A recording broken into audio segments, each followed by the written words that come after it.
अहाँ सब गोटे के हम लक्ष्मी चौधरी प्रणाम करे छी।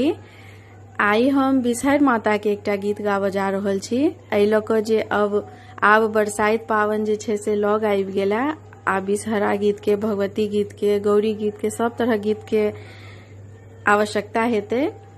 तैं दुआरे आई हम बिसहरा गीत लऽ कऽ एलहुँ हैं। धन्यवाद।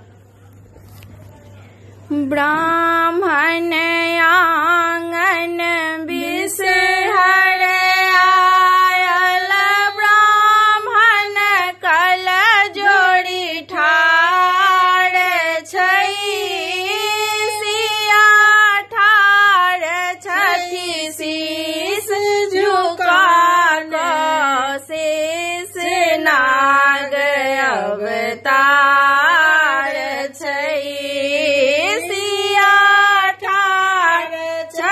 शीस झुकाने, शेष नाग अवतार छै।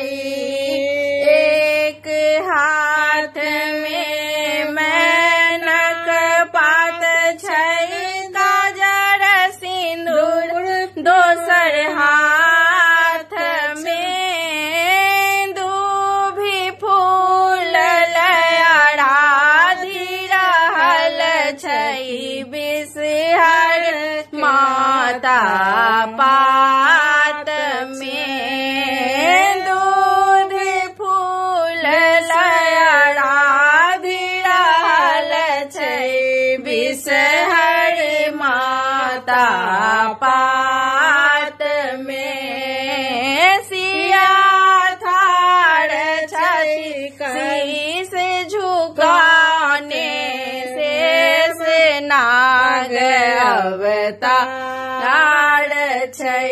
सोने के बाटी दूध धैल छै, रूपे लावा भरमार छै, मोती चूड़ लड्डू सोन बाटी भरी, मधुरक भार निज आयल छै, मोती चूड़ लड्डू सोन बाटी भरी, मधुरक भार निज आयल छै, सिया ठाढ़ छथि शीस झुकाने, शेष नाग अवतार छै।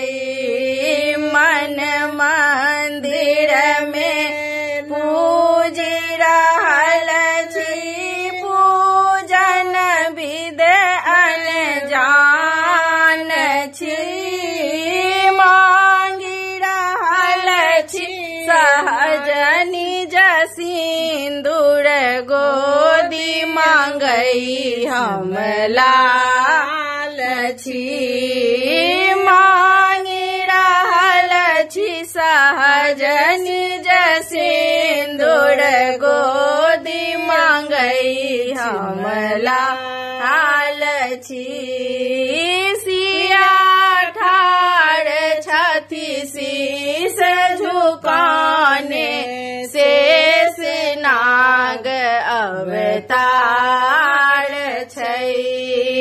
ब्राह्मण आंगन बिसहर आयल, ब्राह्मण कल जोड़ी ठाढ़ छै, सिया ठाढ़ छथि शीस झुकाने, शेष नाग अवतार छै, सिया ठाढ़ छथि शीस झुकाने, शेष नाग अवतार छै, सिया ठाढ़ छथि शीस झुकाने, शेष नाग अवतार।